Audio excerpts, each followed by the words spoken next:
Hello everyone, मैं रवि कुमार फिर से आपका एक बार स्वागत करता हूं आपके इस यूट्यूब चैनल RJVITI में। हम लोग इस चैनल के माध्यम से एनटीटी से रिलेटेड कोर्सेज के बारे में पढ़ रहे हैं जो कि आपको एनटीटी बीएड सीटेट सभी में काम आने वाला है। तो अभी हमारा चल रहा है पेपर 4 में है शिक्षा का सिद्धांत, प्रिंसिपल ऑफ एजुकेशन। तो देखिए इसके अंदर जो आज का हमारा जो टॉपिक होने वाला है वो है क्या, संस्कृति। ठीक है, संस्कृति के बारे में अर्थात कल्चर के बारे में हम लोग आज कुछ सीखने वाले हैं या कुछ नया जानने वाले हैं। आप में से बहुत से लोग ऐसे होंगे जो कि संस्कृति के बारे में बहुत कुछ सोचते होंगे, समझते भी होंगे, है ना। तो लेकिन उसमें क्या है कि एक्चुअल में संस्कृति है क्या, उसके बारे में थोड़ा सा डिटेल में आज हम लोग देखते हैं। एक मनोवैज्ञानिक थे मैकाइवर एवं पेज, है ना। ये दो लोग हैं, मैकाइवर और पेज, दोनों अलग अलग वैज्ञानिक हैं। इनका मत था, इनका कहना था संस्कृति के संबंध में कि हम जो हैं वह संस्कृति है।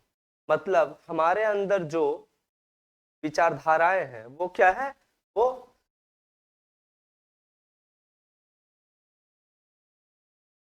संस्कृति है। और हम जो इस्तेमाल करते हैं, मतलब हम जिन चीजों को अपने एक्टिविटीज में शामिल कर रहे हैं वो क्या है, जो हमारे द्वारा किया गया कार्य है, जो बाहर दिखता है वो क्या है, वो सभ्यता है। ठीक है, इससे आगे बढ़ते हैं, देखते हैं कि डॉक्टर सीताराम जायसवाल ने क्या कहा है संस्कृति के संबंध में। उनका मानना था कि संस्कृति सामाजिक व्यवहार का एक ऐसा प्रारूप है जिससे व्यक्ति समाज में रहकर सीखता है। सोचिए कि क्या है, संस्कृति जो है सामाजिक व्यवहार का एक रूप है ना, उसी का एक प्रारूप है जिसको क्या है, व्यक्ति समाज में रहकर सीखता है। सही बात है, हम लोग संस्कृति कहाँ से सीखते हैं, समाज से ही इंटरेक्ट करके ही तो सीख पाते हैं ना, वरना बाय बर्थ किसी के पास ऐसी बात है नहीं कि संस्कृति होती है। चलिए इसका अर्थ क्या है, इन्होंने थोड़ा सा इसका अर्थ का स्पष्टीकरण किया है कि संस्कृति अर्जित वस्तु है, मतलब किसी और के द्वारा हम लोग किसी और से अर्जन करते हैं, अर्जित करते हैं, उससे हम लोग एक्विजिट करते हैं। फिर क्या है, जन्म से किसी व्यक्ति को संस्कृति का ज्ञान नहीं होता। ठीक है, बाय बर्थ किसी को संस्कृति का ज्ञान नहीं होता है ऐसे हिंदू मान्यताओं के अनुसार होता है, बोला जाता है कि पिछले जन्म का ही वो पुण्य है, ये है वो है। लेकिन क्या है कि बाहर के वैज्ञानिकों ने, जो वेस्टर्न कल्चर के जो भी मनोवैज्ञानिक हुए, उन लोगों ने इन बातों को नहीं माना है। लेकिन भारत दर्शन का है, भारत का जो दर्शन शास्त्र है उसमें ऐसा माना गया है कि जो संस्कृति होती है बच्चे में पूर्व जन्म से ही विद्यमान होती है। खैर अभी उन सब बातों में नहीं पढ़ते हैं, देखते हैं कि यहाँ पे क्या कहना है डॉक्टर सीताराम जायसवाल का। उनका कहना है कि संस्कृति जो है अर्जित वस्तु है, जन्म से किसी व्यक्ति को संस्कृति का ज्ञान नहीं होता है। क्या कब होता है, किंतु भारतीय संस्कृति में पूर्व जन्म के संस्कारों का महत्व है और वस्तुतः यह कहा जा सकता है कि जन्म के समय व्यक्ति के भीतर सांस्कृतिक विकास संबंधी संभावनाएं होती हैं। संभावनाएं मतलब उनमें ऐसी कैपेबिलिटीज होती है, ऐसी मतलब पॉसिबिलिटीज होती है कि उनमें सांस्कृतिक विकास किया जा सके। कब, पूर्व जन्म के संस्कारों। अभी हमने बताया ना कि ऐसा लोगों का, भारतीय जो दर्शन शास्त्र है उनका ऐसा मानना है कि पूर्व जन्म से ही जो होता है बालकों में क्या संस्कार या संस्कृति ये होती है। चलिए संस्कृति, यहाँ पे हम लोग थोड़ा सा संस्कृति के संबंध में कुछ चीजों को समझते हैं। क्या है कि संस्कृति क्या है, अर्जित व्यवहार है। संस्कृति जो है, संस्कृति द्वारा व्यवहार अर्जित करते हैं, या अर्जित व्यवहार संस्कृति है। ठीक है, फिर क्या, संस्कृति जो है व्यवहारों का समग्र रूप है। संस्कृति क्या है, संस्कृति अर्जित व्यवहार है, हमने पीछे भी पढ़ा। संस्कृति एक अर्जित व्यवहार है, मतलब किसी और से कल्चर जो है किसी और से अडेप्ट किया जाता है। हम जिस सोसाइटी से रहते हैं उस सोसाइटी का कल्चर हम लोग अडेप्ट करते हैं। कोई एक हिंदू बच्चा है, अगर वो जन्म लिया हो और उसको कहीं सऊदी अरबिया में ले जाके रख दो या कहीं कुछ ऐसे इस्लामिक कंट्री में ले जाके रख देते हैं, तो वो भले ही वो जन्म लिया हो हिंदू धर्म में, लेकिन उसका कल्चर क्या हो जाएगा, इस्लामिक कल्चर हो जाएगा, कि वो जिस समाज में रहता है वो वहीं का संस्कृति को वो अडेप्ट करता है। ठीक है, फिर क्या है, व्यवहारों का, संस्कृति जो है व्यवहारों का समग्र रूप है, ओवरऑल फॉर्म ऑफ बिहेवियर है ना। उसका जो व्यवहार होता है वो क्या है, वो किस चीज को दर्शाता है, वो उसकी संस्कृति को दर्शाता है।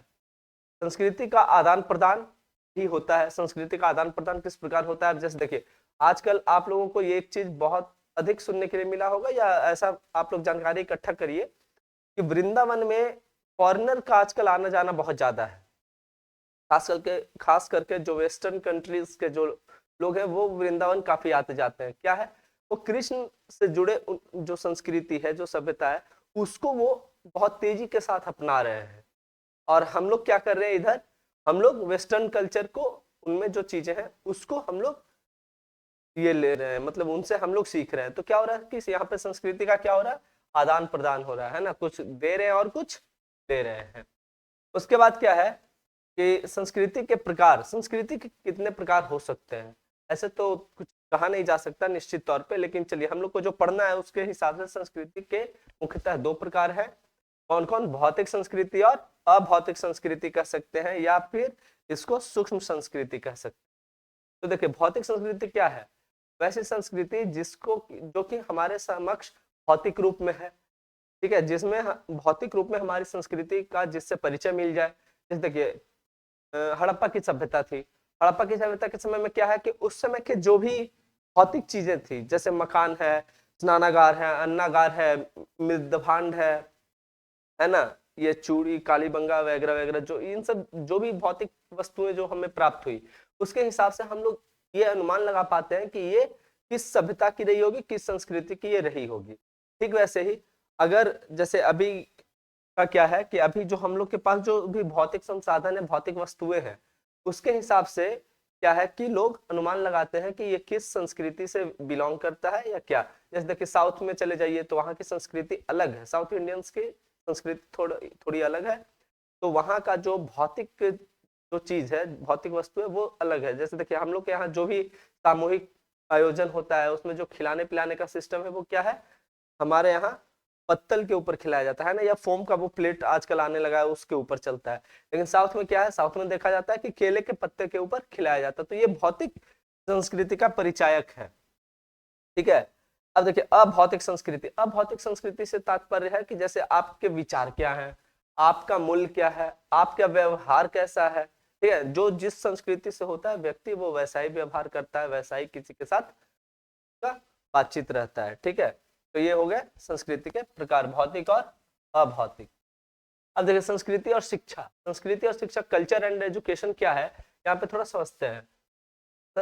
संस्कृति और शिक्षा के माध्यम से हम लोग क्या करते हैं, व्यक्तित्व का विकास करते हैं। ठीक है ना, संस्कृति और शिक्षा के माध्यम से हम लोग व्यक्तित्व का विकास, हम लोगों के व्यक्तित्व का विकास होता है, या बालकों के व्यक्तित्व का विकास होता है। हर किसी के व्यक्तित्व जो पर्सनालिटी है उसकी, उसमें दोनों का कॉम्बिनेशन होता है। आप कितना एजुकेटेड है, एजुकेशन के ऊपर भी आपका पर्सनालिटी जाता है, और आप किस संस्कृति से बिलोंग करते हैं उसके ऊपर भी आपकी पर्सनालिटी, आपका व्यक्तित्व डिपेंड करता है। एक शिक्षक तथा शिक्षार्थी, इसमें क्या है, शिक्षक क्या है, शिक्षक एक संवाहक के रूप में होता है ना। शिक्षक जो होता है संवाहक है, किसका संवाहक है, संस्कृति का संवाहक है ये। ठीक है, मतलब संवाहक मतलब एक जगह से दूसरी जगह ले जाने वाला, या एक व्यक्ति से दूसरे व्यक्ति में प्रसारित करने वाला। और ये क्या होता है, ये उसको अधिग्रहण करने वाला है शिक्षार्थी।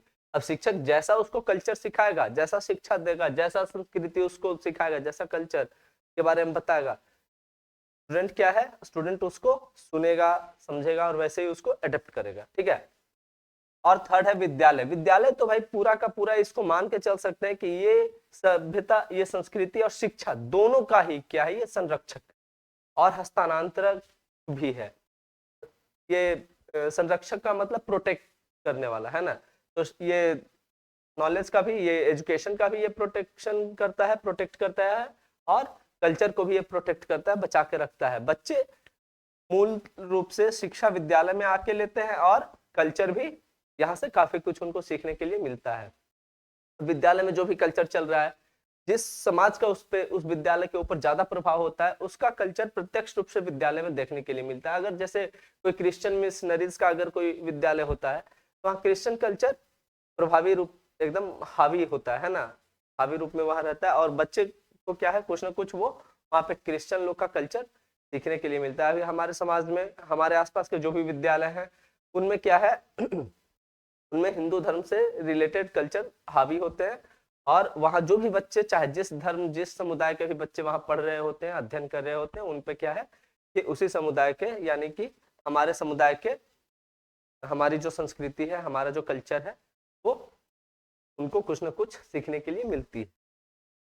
और सबसे लास्ट में क्या है, संस्कृति का शिक्षा पे प्रभाव। संस्कृति का शिक्षा पे क्या प्रभाव है, इसके विषय में थोड़ा समझते हैं। इसमें ऑलपोर्ट नाम के एक मनोवैज्ञानिक है, उनका मानना था कि व्यक्तित्व व्यक्ति के अंदर है ना, ये जो शिक्षा का, ये जो संस्कृति का जो शिक्षा पे प्रभाव है, इसमें क्या है कि इसका जो सबसे पहला प्रभाव जो पड़ता है संस्कृति का शिक्षा पर, वो है व्यक्तित्व का विकास। सबसे इंपॉर्टेंट है व्यक्तित्व का विकास, कि व्यक्तित्व का विकास ठीक उसी ढंग से होता है जिस ढंग से शिक्षा के ऊपर संस्कृति का प्रभाव होता है। तो ऑलपोर्ट का मानना था कि व्यक्तित्व व्यक्ति के अंदर, वह आखिर व्यक्तित्व है क्या। सवाल ये उठता है कि व्यक्तित्व क्या है, पर्सनैलिटी क्या है। तो व्यक्तित्व वो चीज है कि व्यक्तित्व व्यक्ति के अंदर वह गतिशील प्रणालियों का संगठन है। क्या है, गतिशील प्रणालियों का संगठन है ना, मतलब वो रेगुलर चेंज होते रहता है, उनमें सुधार होते रहता है, ठीक है। तो उसका वो क्या है, एक संगठन है, एक ऑर्गेनाइजेशन है जो पर्यावरण के प्रति, यहाँ पर्यावरण मतलब समाज, समाज को लेकर है। यहाँ पर्यावरण का तात्पर्य समाज से है, कि समाज के प्रति उसके समंजन का स्वरूप निर्धारित करती है, कि समाज में वो किस तरीके से सामंजस्य स्थापित कर पाता है, अपने आप को एकोमोडेट करता है, अपने आप को स्थापित कर पाता है, उसका स्वरूप का निर्धारण करती है। वही है पर्सनालिटी, वही है व्यक्तित्व, ठीक है। तो उम्मीद करते हैं कि आप लोग यहाँ पर समझ गए होंगे कि आज का जो हमारा जो टॉपिक था, आज का जो हमारा टॉपिक था क्या, संस्कृति, कल्चर। कल्चर के विषय में आप लोग समझ गए होंगे। शिक्षा, शिक्षा के विषय में हमने आपको पहले के वीडियो में बता दिया है कि शिक्षा क्या है। शिक्षा से संबंधित सारे विषय, सारे जानकारी हमने आपको पहले ही बता दी है। आज संस्कृति के बारे में हमने आपको बताया। तो जो लोग ये पिछला वीडियो नहीं देखे वो जाके जरूर समझे। शिक्षा के विषय में आप लोग, हम उम्मीद करते हैं कि आप लोग समझते होंगे काफी कुछ, लेकिन मनोवैज्ञानिक स्तर पे आपके कोर्स से रिलेटेड शिक्षा के विषय में क्या समझना है, क्या पढ़ना है आप लोगों को, उसको थोड़ा सा समझने के लिए आप लोग पिछला वीडियो जरूर देखें। और अगर ये संस्कृति के बारे में, अगर ये वीडियो बनाया हुआ अगर आपको अच्छा लगा हो, समझ में आया हो, तो लाइक, शेयर और सब्सक्राइब